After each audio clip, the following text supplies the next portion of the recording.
কিয়ামতের সকাল পর্যন্ত যত লোক জন্ম নিয়েছে এবং নিবে সবাই নিজের হিসাব নিকাশ দেওয়ার জন্য উপস্থিত হবে। এত ভিড় ভাড় জায়গা, সেই কিয়ামতের মাঠে আপনার সবচাইতে বেশি নিকটবর্তী কারা হবে? তো আমার দয়ার নবী মায়ের নবী সাল্লাল্লাহু আলাইহি ওয়াসাল্লাম বলতেছেন, যেই ব্যক্তি দুনিয়াতে আমার প্রতি বেশি করে দুরূদ শরীফ পাঠ করবে কিয়ামতে তত বেশি আমার নিকটবর্তী হবে। বল সুবহানাল্লাহ। তো নবী পাক সাহিবে লাউলাক সাল্লাল্লাহু আলাইহি সাল্লামের প্রতি আমরা যত দুরূদ শরীফ পাঠ করব তিনার নিকট তত বেশি পাওয়া যাবে। নবী পাক সাল্লাল্লাহু আলাইহি সাল্লাম এটাও বলেছেন মিশকাতুল মাসাবির দুরুদের ফজিলতের চ্যাপ্টারে, যেই ব্যক্তি রাসূল পাক সাল্লাল্লাহু আলাইহি ওয়াসাল্লামের প্রতি একবার দুরূদ শরীফ পাঠ করে আল্লাহ সুবহানাহু তাআলা তার প্রতি 10টি রহমত অবতীর্ণ করে। যেই ব্যক্তি রাসূল পাকের প্রতি একবার সালাম পেশ করে আল্লাহ তার প্রতি 10 বার সালামতি নাজিল করে। এই জন্য পৃথিবীর মুসলমান আমরা যাতে কিয়ামতের মাঠে আমাদের নবী আমাদের আকা মুস্তাফা সাল্লাল্লাহু আলাইহি ওয়াসাল্লামের নিকটবর্তী হতে পারি। ওনার নিকটবর্তী হলে লাভ কি হবে? তো মনে রাখবেন, একদিন কিয়ামত হবে, আল্লাহ সুবহানাহু তাআলা এই দুনিয়াকে ফানা করে দিবেন। কিয়ামতের মাঠে আল্লাহ পুনরায় আমাদেরকে জীবিত করে দাঁড় করাবেন। সেই কিয়ামতের মাঠে ছেলে বাবাকে চিনবে না, বাবা নিজের সন্তানকে চিনবে না, মা নিজের সন্তানকে চিনবে না, স্বামী স্ত্রীকে, স্ত্রী স্বামীকে চিনবে না। রাসূল পাক সাল্লাল্লাহু আলাইহি ওয়াসাল্লাম বলেন, কিয়ামতের মাঠে সমস্ত সম্পর্ক বিচ্ছেদ হয়ে যাবে, কিন্তু আমি নবী মুস্তাফার সম্পর্ক আমার উম্মতের সাথে থেকে যাবে। জোরে বল সুবহানাল্লাহ। তো কিয়ামত কেমন হবে? যে কিয়ামতের মাঠে সূর্য মাথার উপরে হবে। আজ আমরা পবিত্র রমজানুল মুবারকে যখন পবিত্র রমজানের রোজা আমরা রাখি, যখন আসরের নামাজ পড়ে রাস্তাতে বের হই, রাস্তার পাশে যদি কোনো পানির পুকুর দেখি তো আমাদের নফস, আমাদের মনটা বলে, যদি রোজা না থাকতাম হয়তো এই পুরো পানি আমি একাই পান করে নিতাম, এইরকম পিপাসা লাগে। সূর্য এত দূরে তবুও। তাহলে যেই কিয়ামতের মাঠে মাথার উপরে সূর্য হবে তখন আমার আপনার পিপাসা কিরকম হবে? পৃথিবীর মুসলমান, একটা উদাহরণ দিয়ে আপনাকে বলতেছি, যদি কোনো ব্যক্তিকে আল্লাহ সুবহানাহু তাআলা এ সমস্ত জমিনের বাদশাহত দান করে, রাজত্ব দান করে, জমিনে যত খাজানা রয়েছে সোনা চাঁদি সব আল্লাহ পাক যদি তাকে এর বাদশাহত রাজত্ব দান করে, এই ব্যক্তিকে যদি কিয়ামতের মাঠে দাঁড় করানো হয় তো এমন পিপাসা লাগবে, তাকে যদি বলা হয় তার সামনে এক ফোঁটা পানি পেশ করা হয়, আধ গিলাস পানি পেশ করা হয়, তো সেই ব্যক্তি বলবে, দয়া করে আমাকে এই পানি দিয়ে দাও। যদি পানি দেনেওয়ালা তাকে জিজ্ঞাসা করে, তোমাকে যে আল্লাহ পাক দুনিয়ার রাজত্ব দান করেছেন, এই পানিটুকুর বদলে তোমাকে সমস্ত রাজত্ব দিতে হবে, তারপর আমি তোমাকে পানি দিব, তাহলে সেই ব্যক্তি নিজের পুরো রাজত্বকে দিয়ে দিবে মাত্র হাফ গ্লাস পানির জন্য। এই রকম মানুষ কিয়ামতে পিপাসিত হবে। ওই কিয়ামতের এক একটা দিন 40 বছরের হবে, কঠিন ময়দান হবে। ওই কিয়ামতের মাঠে আল্লাহ সুবহানাহু তাআলা পবিত্র কুরআনুল কারীমে ইরশাদ করেন, ইন্না আ'তাইনাকাল কাউসার, নিশ্চয় আমার হাবিব নবী মুস্তাফা আমি তোমাকে কাউসার দান করেছি। এই কাউসারটা কি জিনিস? আমার আপনার নবী সাল্লাল্লাহু আলাইহি ওয়াসাল্লাম বুখারী মুসলিম সহ একাধিক কিতাবের হাদিসে ইরশাদ করেছেন, কাউসার হচ্ছে জান্নাতের একটি নহর, যার পানি দুধের চাইতে বেশি সাদা, মধুর চাইতে বেশি মিষ্টি। ওই কিয়ামতের মাঠে দয়ার নবী মুস্তাফা নিজের হাতে জান্নাতি পেয়ালাতে করে নিজের পিপাসিত উম্মতকে হাউজে কাউসারের পানি পান করাবে। জোরে বলুন। হাউজে কাউসারের পানি পান করাবেন। রাসূল করিম সাল্লাল্লাহু আলাইহি সাল্লাম এই পবিত্র হাউজে কাউসারের ফজিলত বয়ান করতে গিয়ে বলেছেন, যেই ব্যক্তি হাউজে কাউসারের পানি একবার পান করবে তাকে কিয়ামতের মাঠে আর দ্বিতীয়বার পিয়াস লাগবে না। একটু জোরে বলতে হবে সুবহানাল্লাহ। এজন্য বিরাদরি ইসলাম, রাসূল করিম সাল্লাল্লাহু আলাইহি সাল্লামের প্রতি আপনি বেশি করে দুরূদ শরীফ পাঠ করবেন। ইমাম তিরমিজি রাহমাতুল্লাহ আলাইহি জামিউ তিরমিজিতে হাদিস উল্লেখ করেছেন, একজন সাহাবী আমার আপনার নবীকে জিজ্ঞাসা করছেন, ইয়া রাসূলুল্লাহ, ইয়া হাবিবাল্লাহ, আমি যেটুকু সময় জিক্র আজকার করি, তসবিহ তাহলিল করি, বিরুদ্ধ ওয়াজাইফ করি, এই সময়কে 4 ভাগে বিভক্ত করে যদি 1 ভাগ আপনার প্রতি দুরূদ ও সালাম পড়তে কাটাই, তো এটা কি আমার জন্য ঠিক হবে?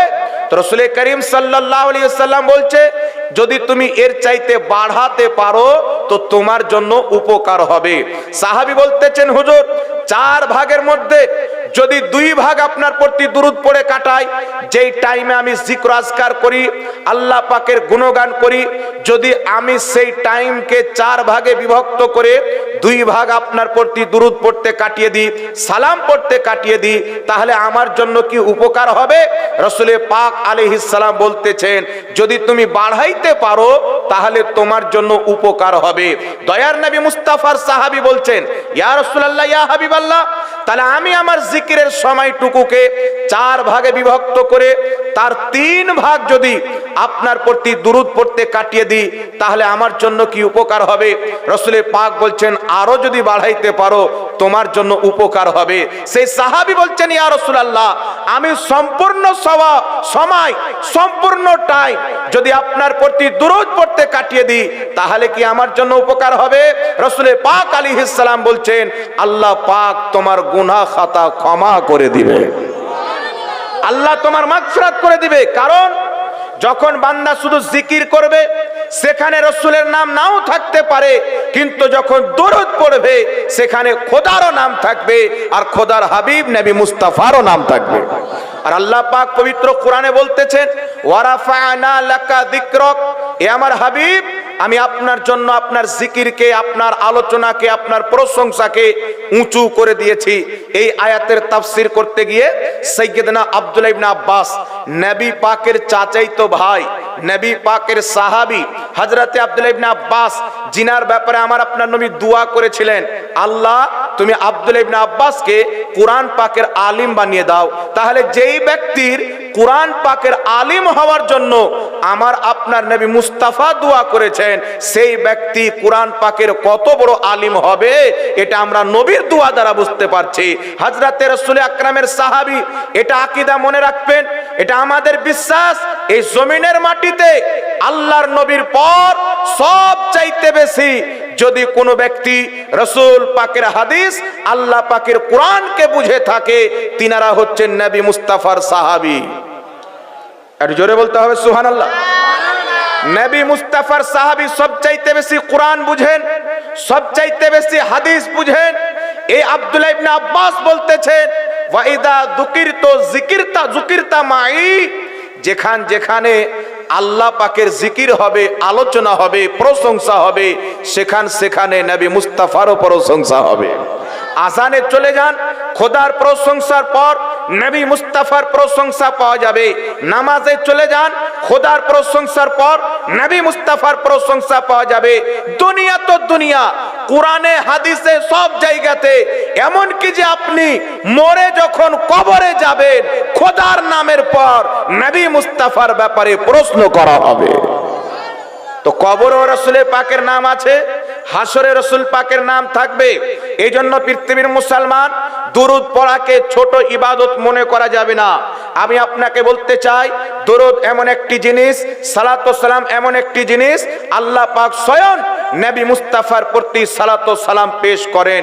আল্লাহ পাক পবিত্র কোরআন সূরাতুল আহজাব আয়াত নাম্বার 22 মহান রব্বুল আলামিন ইরশাদ করেছেন, ইন্নাল্লাহা ওয়া মালাইকাতাহু ইউসাল্লুনা আলান নবী, নিশ্চয় আল্লাহ পাক এবং তার ফেরেশতাগণ তার হাবিবের প্রতি, নবী মুস্তাফার প্রতি দুরূদ শরীফ অবতীর্ণ করেন।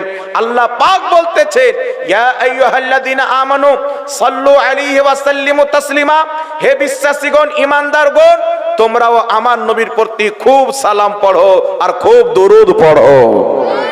তাহলে দুরূদ পড়া নিয়ে কওরির কোনো মতভেদ নাই, দুরূদ পড়া নিয়ে কওরির কোনো মতভেদ নাই, সালাম পড়া নিয়ে কওরির কোনো মতভেদ নাই। এখানে আরেকটি কথা আপনাকে বলতে চাই, আমরা কোন দুরূদটা পড়ব? নবী পাকের প্রতি কোন দুরূদ পড়বো, কোন সালাম পড়বো, তবে আপনাকে আহলে সুন্নাত ওয়াল জামাতের আকীদা মনে রাখতে হবে, উম্মতের ইজমা মনে রাখতে হবে যে রাসূল পাকের প্রতি দুরূদ ও সালাম যদি হাদিস দ্বারা প্রমাণিত থাকে তবুও ফজিলত, আর যদি কোনো মুহাদ্দিসের তৈরি করা থাকে, মুসলমানের তৈরি করা থাকে, আর তাতেই যদি শরীয়ত বিরোধী বাক্য না থাকে, কুরআন হাদিস মোতাবিক বাক্য থাকে, যদিও সেই দুরূদ ও সালাম হাদিসে নাই কিন্তু উম্মতের তৈরি করা আছে, শরীয়ত বিরোধী নয়, শরীয়ত মোতাবিক আছে, এই দুরূদ পড়াও শরীয়তে সকলের ঐক্যমতে নেকির কাজ, সকলের ঐক্যমতে নেকির কাজ। কোন ব্যক্তি যদি বলে এই দুরূদটা হাদিসে নাই, পড়া যাবে না, সেই ব্যক্তির এটা মূর্খতা, শরীয়ত সম্পর্কে তার জ্ঞান নাই। যদি হাদিসে না থাকে আর সেটা পড়া যদি বিদআত হয়ে যায়, নাজায়েজ হয়ে যায়, তো আমি আপনাকে কয়েকটি উদাহরণ দিচ্ছি, দলিল দিচ্ছি, আপনি তিনাদের প্রতি বিদআতের ফতোয়া লাগান। এই পৃথিবীর মুসলমান, বুখারী শরীফের পর এই জমিনের মাটিতে সর্বশ্রেষ্ঠ কিতাব হচ্ছে সহিহ মুসলিম। ইমাম মুসলিম বিন হাজ্জাজ রাহমাতুল্লাহ আলাইহি এই সহিহ মুসলিম লিখতে গিয়ে প্রথম খুতবাতে আল্লাহর প্রশংসার পর আমার আপনার নবীর প্রতি যেইভাবে দুরূদ ও সালাম পড়েছেন, এটা পৃথিবীর কোনো কিতাবের নয়, আমার নবীর ব্যাপারে দুরূদ ইমাম মুসলিম নিজের পক্ষ থেকে বানিয়ে পড়েছেন। সুবহানাল্লাহ, হবে না? একটা এক্সাম্পল আপনাকে দিচ্ছি। আমি হচ্ছি নবী পাকের গুনহগার উম্মত, রাসূল পাককে মহব্বত করি, খোদা তাআলার ইবাদত করি। আমি নবী পাকের মহব্বতে বাংলাতে একটা সালাত ও সালাম লিখছি। মক্কার সরদার গো নবী তোমাকে সালাম, মদিনার তাজদার গো নবী তোমাকে সালাম, উম্মতের গামখার গো নবী তোমাকে সালাম, শাফাতের কান্ডার গো নবী তোমাকে সালাম।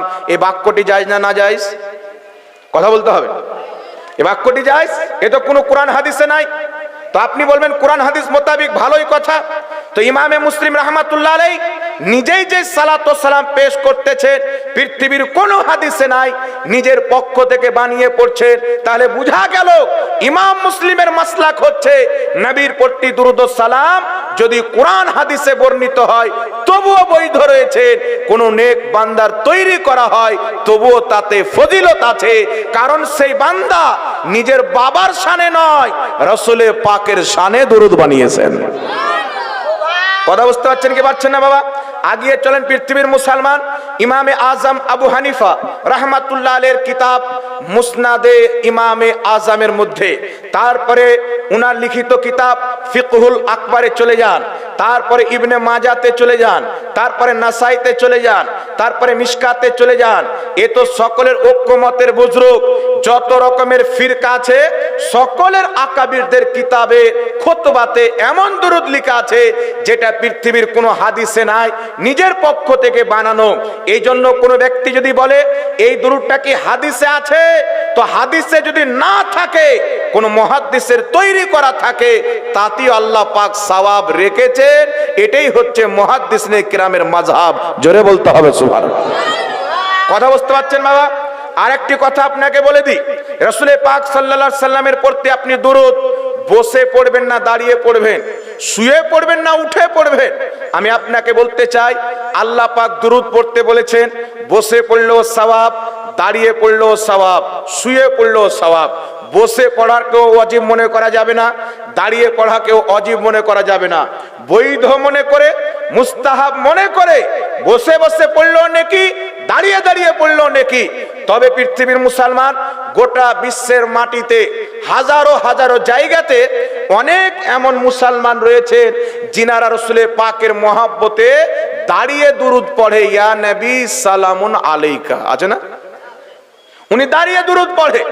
আমি রিসার্চ করতে আরম্ভ করলাম যে এই তরিকার দুরূদ কোন কিতাবের মধ্যে আছে।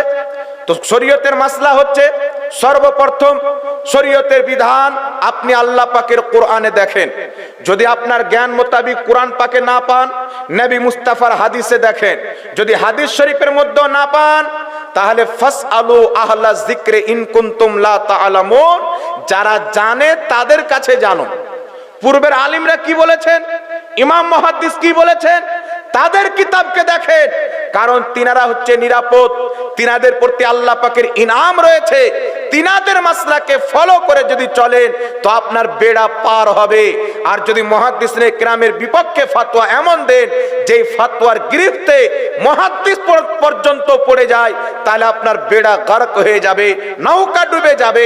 এজন্য আমাদের করণীয় হচ্ছে যে আমরা যেন পূর্বের ইমাম মুহাদ্দিসদেরকে ফলো করি। যদি তাদেরকে বাদ দেওয়া যায় তাহলে ইমাম বুখারী বাদ দিতে হবে, মুসলিম বাদ দিতে হবে। যতগুলি হাদিসের কিতাব রয়েছে, তাফসির এবং ফিকহের কিতাব রয়েছে, এই সমস্ত কিতাবের লেখক কে? মুহাদ্দিস, ইমাম, আলিম, উলামারা লিখেছেন। এই জন্য আমাদেরকে তাদেরকে যদি বাদ দেওয়া হয় তাহলে এক ধাপিও আমাদের গাড়ির চাকা চলবে না। বাবা, কথা আমার বুঝতে পারছেন? আমি আপনাকে বলতে চাই, রাসূলের পাককে বসে সালাম দেন। আমরা যখন নামাজ পড়ি বাবা, 5 ওয়াক্তের নামাজে যখন রাসূলের সালামের বাড়ি আসে তো আমরা তখন বসে সালাম দিই না দাঁড়িয়ে? বসে আছি তাশাহুদে, সালাম দিচ্ছি আসসালামু আলাইকা আইয়ুহান নবী ওয়া রাহমাতুল্লাহি ওয়া বারাকাত, আছে না? তো নামাজের মধ্যে বসে সালাম দিই। তো কিছু লোকের যুক্তি হচ্ছে যে নামাজের বাইরে আবার দাঁড়িয়ে কেন সালাম দিব? নামাজ তো শ্রেষ্ঠ ইবাদত। তো মনে রাখবেন বাবা, নামাজের মধ্যে বসে সালাম দিই, এই জন্য নামাজের বাইরে দাঁড়িয়ে সালাম দেওয়াটা অবৈধ হবে না। কারণ আমরা নামাজের মধ্যে যখন কোরআন তেলাওয়াত করি তখন দাঁড়িয়ে না বসে, কথা বলেন, কোরআন যখন আমরা তেলাওয়াত করি নামাজে তখন দাঁড়িয়ে তেলাওয়াত করি। নিয়াত করলেন, তাহরিমা বাঁধলেন, সানা পড়লেন, তাসমিয়া পড়লেন, তাউজ পড়লেন, তারপরে কি বলছেন? আলহামদুলিল্লাহি রাব্বিল আলামিন পড়ছেন কিনা? তো যখন আমরা নামাজের মধ্যে যদি দুরূদ বসে পড়ি তো বাইরে দাঁড়িয়ে পড়া যদি নাজায়েজ হয় তো নামাজের মধ্যে তো আমরা কোরআন দাঁড়িয়ে পড়ি, তাহলে সেই কোরআন কি বাইরে বসে পড়া নাজায়েজ হবে? ওই যুক্তি দিলে তো এই যুক্তিও মানতে হবে। এই জন্য আমি আপনাদেরকে বলতে চাই, যুক্তিকে বাদ দেন। আরেকটি কথা হচ্ছে যে ইয়া বলে কাছের লোককে ডাকা হবে, দূরের লোককে ডাকা হবে না। আমরা নামাজে আইয়ুহা শব্দ ব্যবহার করি, এটা হচ্ছে হরফে নেদা। ইয়া শব্দ ব্যবহার করি, এটা হচ্ছে হরফে নেদা। আর এলালুন নূহ কিতাবের মধ্যে লেখা আছে ইয়া শব্দ কাছের জন্য ব্যবহার হয়, দূরের জন্য ব্যবহার হয়। সুবহানাল্লাহ বলতো। কাছের জন্য ব্যবহার হয়, দূরের জন্য ব্যবহার হয়। আগিয়ে চলেন পৃথিবীর মুসলমান, আপনাকে বলতে চাই রাসূল করিমকে এইভাবে যে সালাতু সালাম পেশ করা হয় এটাকে কিয়াম বলা হয়। কি বলা হয়? কিয়াম, দাঁড়িয়ে রাসূলের পাককে সালাম দেওয়া। মনে রাখবেন, ইসলামী শরীয়তে দাঁড়িয়ে কোনো সম্মানিত ব্যক্তিকে সম্মান করা এটা হচ্ছে মুস্তাহাব, জায়েজ এবং নেকির কাজ। এর দলিল আমি আপনাকে দিচ্ছি। কিতাবটির নাম হচ্ছে সহিহ বুখারী, অধ্যায়ের নাম হচ্ছে বাবুল কিয়াম। আল্লাহর নবী মুস্তাফা একজন সাহাবীকে অসংখ্য সাহাবীর সরদার নিযুক্ত করলেন। আরবিতে যাকে সাইয়্যিদ বলা হয়, বাংলাতে লিডার বা বাংলাতে সরদার বা বাংলাতে মন্ডল বা বাংলাতে নেতা বলা হয়। তো রাসূল পাক নিযুক্ত করেছেন, আল্লাহর নবী বসে আছেন, সাহাবায়ে কেরাম বসে আছেন। ওই সরদার সাহাবী সাওয়ারিতে আসছেন। তিনি যখন সাওয়ারি থেকে নামলেন তো আমার আপনার নবী বলছেন কুমু ইলা সাইয়্যিদুকুম, তোমরা তোমাদের সরদারের জন্য দাঁড়িয়ে যাও। এই হাদিসের ব্যাখ্যা করতে গিয়ে সহিহ বুখারীর অসংখ্য ব্যাখ্যার কিতাব লেখা হয়েছে। তার মধ্যে শ্রেষ্ঠ কিতাব হচ্ছে সহিহ বুখারীর শারহ ফাতহুল বারী। ইমাম ইবনে হাজার আসকালানী এই হাদিস উল্লেখ করে লিখতেছেন, এখান থেকে প্রমাণ হয় সম্মানিত ব্যক্তির সম্মানে দাঁড়ানো এটা শরীয়তে জায়েজ এবং মুস্তাহাব। জোরে বলতে হবে সুবহানাল্লাহ। তো আল্লাহর নবী নেতার জন্য দাঁড়াতে বলেছেন। ইমাম সাহেব এসেছেন, আপনি চেয়ারে বসে আছেন, সম্মান হচ্ছে ইমাম সাহেবকে উঠে চেয়ারটা দিয়ে দেন। ইমাম সাহেবের সম্মান করেন, আপনার মাথার তাজ। গ্রামের মন্ডল আছে, আপনারা বানিয়েছেন বাসারা। গাঁজাখোর মন্ডল নয়, সুদখোর মন্ডল নয়, হারাম খানেওয়ালা নয়, ঠকনেওয়ালা নয়। ভালো ব্যক্তি আছে, পরহেজগার মুত্তাকি, তারও সম্মান করতে হবে। নামাজির সম্মান করতে হবে, হাজির সম্মান করতে হবে। আগিয়ে চলেন পৃথিবীর মুসলমান। ইমাম আবু দাউদ রাহমাতুল্লাহ আলাইহি সুনানে আবু দাউদের মধ্যে একটি হাদিস উল্লেখ করেছেন। ইমাম তিরমিজিতে উল্লেখ করেছেন। হাদিসটির বর্ণনাকারী মা আয়েশা সিদ্দিকা রাদিয়াল্লাহু তাআলা আনহা। মা আয়েশা বলতেছেন, যখনই রাসূল পাক মা ফাতেমা রাদিয়াল্লাহু তাআলা আনহার বাড়িতে আসতেন, আল্লাহর নবীকে দেখে হযরতে ফাতেমাতুজ জাহরা দাঁড়িয়ে যেতেন। নবী পাককে দেখে হযরতে ফাতেমা দাঁড়িয়ে যেতেন। আর যখন হযরতে ফাতেমা নবী পাকের নিকটে যেতেন তো আল্লাহর নবী মা ফাতেমাকে দেখে দাঁড়িয়ে যেতেন। মা ফাতেমার পেশানিকে নবী মুস্তাফা চুমুন দিতেন, আর মা ফাতেমা নবী মুস্তাফার হাতকে চুমুন দিতেন। ইমাম তিরমিজি হাদিস উল্লেখ করে বলতেছেন, হাদা হাদিসুন হাসানুন সহিহুন, এই হাদিসের সনদ হাসান সহিহ। জোরে বল সুবহানাল্লাহ। আরেকটি হাদিসের কিতাবটির নাম হচ্ছে মিশকাতুল মাসাবিহ, বাবু মা জাআ ফিল কিয়াম। এই চ্যাপ্টারে সহিহ সনদের হাদিস। দয়ার নবী মুস্তাফার সাহাবাগণ বলছেন, আল্লাহর নবী মজলিসে বসে থাকতেন, আমরা রাসূল পাকের মজলিসে বসতাম। যখন নবী মুস্তাফা মজলিস শেষ করে যাওয়ার জন্য দাঁড়িয়ে যেতেন, সাহাবা ইকরামের বাক্য হচ্ছে কুমনা কিয়ামা, আমরা সবাই দাঁড়িয়ে যেতাম।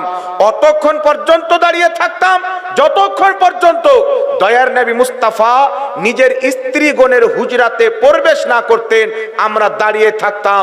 এইগুলি হাদিসকে উল্লেখ করে ইমাম ইবনে হাজার আসকালানি ফাতহুল বারিতে 2.5 লক্ষ হাদিসের হাফিজ, মক্কা মদিনার ইমাম মুল্লা আলী কারি রাহমাতুল্লাহ আলাইহি হানাফি নিজের কিতাব মিশকাতুল মাসাবির শারা মিরকাতুল মাফাতিতে উল্লেখ করছেন, আল কিয়ামু আলা ওয়াজহিল বিররি ওয়াল ইকরামে জায়েজুন, সম্মান অর্থে কিয়াম করা এটা শরীয়তে জায়েজ আছে। আর সুবহানাল্লাহ হবে না? ইমাম বাইহাকি রাহমাতুল্লাহ আলাইহি বলেছেন সম্মান অর্থে কিয়াম করা মুস্তাহাব। ইমাম নববী রাহমাতুল্লাহ আলাইহি বিশ্ববিখ্যাত মুহাদ্দিস, তিনি একটি কিতাব লিখেছেন আল কিয়ামু লি আহলিল ফজল, ফজিলতপূর্ণ ব্যক্তিদের সম্মানে দাঁড়ানোর হুকুম। এই কিতাবটাতে তিনি ওইগুলো হাদিস যেখানে রাসূল পাক বলেছেন, যদি কোনো ব্যক্তি চায় আমার জন্য লোক দাঁড়াক, তাহলে সে নিজের ঠিকানা জাহান্নাম বানিয়ে নিল, এটা অহংকারের কিয়াম। ইমাম নববী রাহমাতুল্লাহ আলাইহি বলছেন এটা অহংকারের কিয়াম। ইমাম মুল্লা আলী কারি বলছেন অহংকারে যে ব্যক্তি চায় আমার জন্য লোক দাঁড়াক, কেউ যদি না দাঁড়ায়, আমি এখানে আসলাম কেউ দাঁড়ালেন না, যদি আমি রাগ করতাম যে আমি একটা মুফতি সাহেব চলে আসলাম আমার জন্য দাঁড়ালেন না, এটা নিয়ত যদি আমার থাকতো আর আপনারা তারপর দাঁড়াতেন, তাহলে জাহান্নামে আমার ঠিকানা হতো। কথা বুঝতে পারছেন? কিন্তু নিজে কোনো সম্মানিত ব্যক্তির সম্মানে দাঁড়িয়ে যাওয়া, পরেজগার মুত্তাকি ব্যক্তির, তাহলে এটা হচ্ছে মুস্তাহাব, সওয়াব পাওয়া যাবে। এই জন্য পৃথিবীর মুসলমান আপনাকে বলতে চাই, ভারতবর্ষের বাংলাদেশ, পাকিস্তান, ভারত যখন একটাই অখণ্ড ভারত একটা দেশ ছিল, ওই সময়তে আজ থেকে কম বেশি 550 বছর পূর্বে আমার আপনার নবীর রওজার সামনে বসে শেখ আব্দুল হক মুহাদ্দিস দেহলভী রাহমাতুল্লাহ আলাইহি মানুষকে হাদিসের শিক্ষা দিতেন, হাদিস পড়াতেন। তো আমার আপনার নবী সাল্লাল্লাহু আলাইহি সাল্লাম স্বপ্নে এসে বললেন, এ আব্দুল হক মুহাদ্দিস, তুমি মক্কা মদিনাকে ছেড়ে ভারতের মাটিতে চলে যাও, সেখানে গিয়ে হাদিসের প্রচার করো। শেখ আব্দুল হক মুহাদ্দিস দেহলভী রাহমাতুল্লাহ আলাইহি কাঠের বাক্সতে হাদিসের কিতাবগুলিকে ভরে সমুদ্র রাস্তা, মাসকে মাস সমুদ্র রাস্তা পাড়ি দিয়ে ভারতবর্ষের মাটিতে যিনি প্রথম ইলমে হাদিস প্রচার করেছেন তিনি হচ্ছেন শেখ আব্দুল হক মুহাদ্দিস দেহলভী। সকলে তিনাকে মাথার তাজ মানেন, সে যেই আকীদার লোক হোক, যেই মাসলাকের লোক হোক, সবাই তিনার সম্মান করেন। তিনি নিজের কিতাব আখবারুল আখিয়ারের মধ্যে লিখতেছেন, আল্লাহর কাছে দোয়া করছেন, আল্লাহ আমি আমার কোন আমলের ওসিলা দিয়ে তোমার কাছে দোয়া করব যে তুমি আমার দোয়াকে কবুল করবে। আমার তো এরকম কোনো আমল নয়, তবে আল্লাহ তোমার দয়াতে আমার একটি আমল আছে, আর আমাকে পুরো বিশ্বাস রয়েছে যদি আমি সেই আমলের ওসিলা দিয়ে দোয়া করি তুমি অবশ্যই আমার আমল দোয়াটি কবুল করবে। সে আমলটি হচ্ছে, আমি যখনই কোনো মজলিসে উপস্থিত হতাম তোমার নবী মুস্তাফার মোহাব্বতে নেহায়াত অনেক মোহাব্বতের সহিত, আদবের সহিত, আজিজির সহিত তোমার নবীকে দাঁড়িয়ে সালাত ও সালাম পাঠ করতাম। শেখ আব্দুল হক মুহাদ্দিস দেহলভী লিখছেন, আমাকে পাক্কা ইয়াকিন রয়েছে যেই ব্যক্তি রাসূলের পাককে দাঁড়িয়ে সালাম দিবে অর্থাৎ কিয়াম করবে আর তারপর সেই ব্যক্তি দোয়া করবে, আল্লাহ তার দোয়া অবশ্যই কবুল করবে। এটা মুহাদ্দিস বলছেন যিনি 1.25 লক্ষ হাদিস সনদ সহ মুখস্থ জানতেন। কথা বুঝতে পারছেন বাবা? আর একটু আগিয়ে চলেন পৃথিবীর মুসলমান, ইমাম হালবি রাহমাতুল্লাহ আলাইহি লাখ লাখ হাদিসের হাফিজ, বিশ্ববিখ্যাত মুহাদ্দিস, তিনার কিতাব সিরাতে হালবিয়া 3 খণ্ডে বিভক্ত।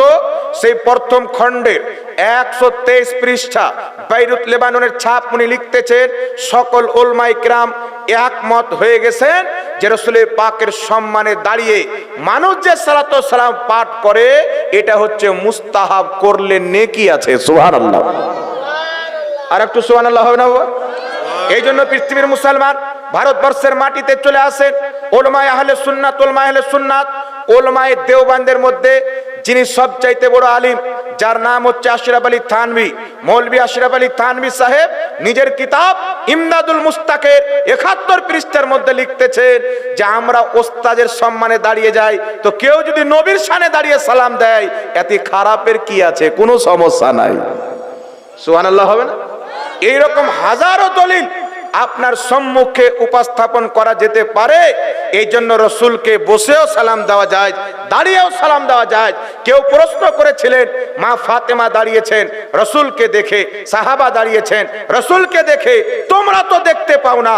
তো বিশ্ববিখ্যাত মুহাদ্দিস ইমাম কাজী আয়াজ মালকি রাহমাতুল্লাহ আলাইহি নিজের কিতাব আশ-শিফা বিতারিফে হুকুকিল মুস্তাফার মধ্যে লিখতেছেন, যেমন ভাবে সাহাবায়ে কিরাম রসুলের পাককে দেখে সম্মান করেছেন সাহাবা, তেমনি ভাবে কিয়ামত পর্যন্ত না দেখে নবী মুস্তাফার সম্মান করা শরীয়তে জায়েজ আছে।